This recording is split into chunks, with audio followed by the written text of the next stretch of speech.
एक व्यक्ति पहुंचा वकील के पास, बोले अपराध हो गया। बोले अपराध क्या हो गया? बोले अपराध ये हो गया, हमारे नगर में एक नियम था। बोले नियम क्या था? बोले 4 घोड़े की बग्घी पर जो यात्रा करेगा सजाए मौत दी जाएगी। अब मुकदमा तो दर्ज हो गया, अब मौत होना है, बचाना तुम्हारे हाथ में। वकील ने कहा चिंता मत करो, हम तुम्हें 2 मिनट में बचा लेंगे। उसने कहा कैसे बचा लोगे जब नियम ही है और हम 4 घोड़े की बग्घी पर बैठे थे तो सजाए मौत तो हमें मिलना है। वकील ने कहा यही तो वकील की बात है। बोले मैं तुम्हें बचा लूंगा। बोले तो बचा के बताओ। और जैसे ही प्यारे अदालत में मुकदमा पहुंचा, तारीख लगी और जैसे ही उसके वकील ने कहा विपक्ष ने 4 घोड़े की बग्घी पर बैठना सजाए मौत थी, उसका वकील बोला, बोले साहब 4 घोड़े तो थे ही नहीं, 2 घोड़ी थी और 2 घोड़ा था। अब बताओ प्यारे, बरी हो गया कि नहीं हो गया? मौत मिली क्या उसको? अच्छा एक व्यक्ति पहुंचा, वो तो और गजब था, 2-3 आदमियों का मर्डर किए हुए था। बोले वकील साहब तुम हमें कैसे बचाओगे? अरे बोले ना बचा पाए तो हम किस बात के वकील? बोले अच्छा कैसे बचाओगे?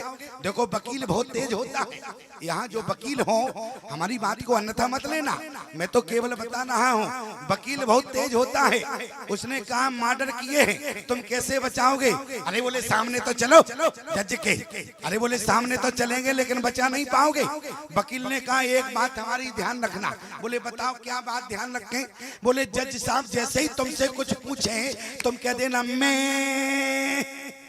बोले जैसे ही वकील साहब कुछ पूछे तो तुम मैं कर देना। बोले इससे बच जाएंगे। अरे बोले देखो कैसे नहीं बचोगे।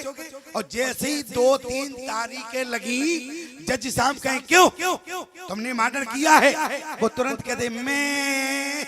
तो 2-3 तारीखें लगी, जज साहब बोला हटा, पागल है तो, बकरा बकरी की तरह मैं कर रहा है, हटाओ, इसने मर्डर नहीं किया होगा, ये तो पागल है। पागल घोषित कर दिया। अब बरी हो गया प्यारे। अब ईमानदारी से बताओ वकील की बात ने छुड़ा लिया कि नहीं? अब वो वकील के चेम्बर में पहुंचा, वकील ने कहा लाओ हमारी फीस। तो वकील से कहे मैं।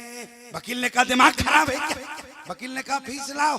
तो फिर कहे मैं। वकील ने कहा सुनो, मैं से काम नहीं चलेगा, फीस देना पड़ेगा। अरे बोले कैसी बात करते हो वकील साहब, मैं कह के हम जज साहब से छूट गए तो क्या तुम्हारी फीस से नहीं बच पाएंगे? लेकिन ध्यान देना प्यारे, ये तो केवल बात विनोद की थी।